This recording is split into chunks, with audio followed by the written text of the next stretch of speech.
constitucional, ¿no?, que han fortalecido este imaginario social acerca de que Arequipa es una de la juridicidad o es la capital jurídica del Perú. Pero en la investigación, ¿no?, lo que me propongo desarrollar justamente es un marco conceptual de cultura jurídica dentro del cual se desarrollan estos juristas, además de la percepción que la ciudadanía tiene con relación al ejercicio del derecho.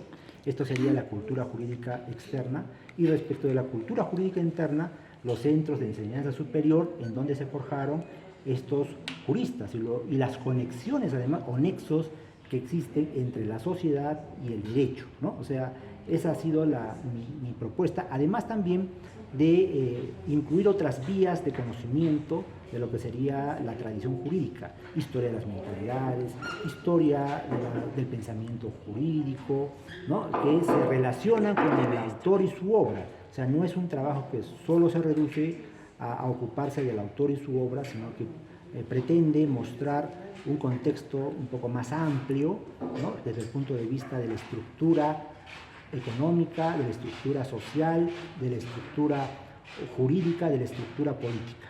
Disculpe, entonces, en ese sentido, ¿qué papel juega lo que es la tradición jurídica arequipeña dentro de lo que es el marco peruano? Muy importante, porque, como dije, es una tradición inventada, siguiendo al gran historiador inglés Eric Hobsbawm, ¿no? Entonces, en ese sentido coincido con lo dicho por él. ¿Por qué? Porque la declaratoria del 2 de abril como Día del Abogado Peruano sin duda consolida esta tradición, es un reconocimiento también a esta tradición, porque está dedicada a la figura de Francisco García Calderón Landa, ¿no?, el autor del diccionario de la legislación peruana. Pero también, siendo Arequipa la sede del Tribunal Constitucional, ¿no?, en su propio reglamento igualmente se ratifica lo que ya había establecido la Constitución de 1979, cuando crea el Tribunal de Garantías Constitucionales, que es el antecedente o el que precede al Tribunal Constitucional actual, ¿no? ¿En qué circunstancias en sí se crea lo que es este imaginario que se está refiriendo? Se crea, muy buena pregunta, a partir de varios elementos constitutivos. La narrativa literaria, la narrativa histórica, el arte, el discurso político. Por ejemplo, no lo he desarrollado, está desarrollado acá, no lo dije lamentablemente, pero por la narrativa literaria, ¿no?, a través de la poesía, de la prosa y el verso, ¿no?, de los discursos de personajes como César Atahualpa Rodríguez, el propio Francisco Mostajo, desde la narrativa histórica, Raúl Porras Barnechea, por ejemplo, dedica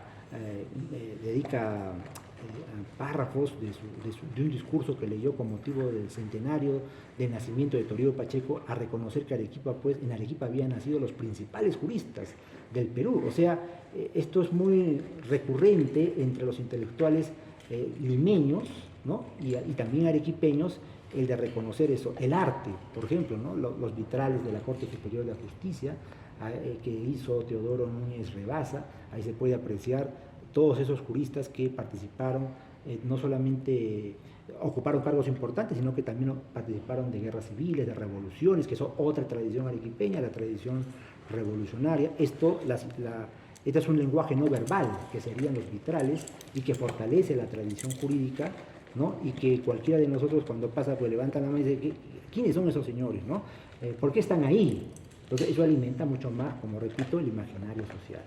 ¿Usted considera de que esto tal vez es un incidente en sí o es que se ha ido formando a propósito? A propósito, por supuesto. Por eso esta tradición inventada ocurre de hecho o de derecho, ¿no es cierto? Y también esa voluntad, como diría Peter Burke, respecto de las tradiciones, ¿no? Esa voluntad, respecto de la identidad y las tradiciones.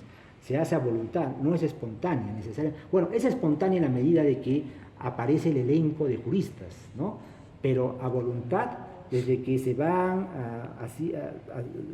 haciendo una serie tomando una serie de decisiones con relación a esa tradición jurídica, como lo que acabo de exponer, o por ejemplo una pregunta que se formularon en el Centro de Instrucción en 1908, varios jóvenes intelectuales como Carlos Chirinos Pacheco, el propio Manuel J. Bustamante La Fuente, que decían, ¿por qué en Arequipa hay tantos arequipeños ilustres? Una pregunta que fue materia de un concurso ese año de 1908 y que luego se publicó el año 1809, la Municipalidad de Arequipa, en aquella época publicó esos trabajos ganadores bajo el título Estudios de Sociología Arequipeña.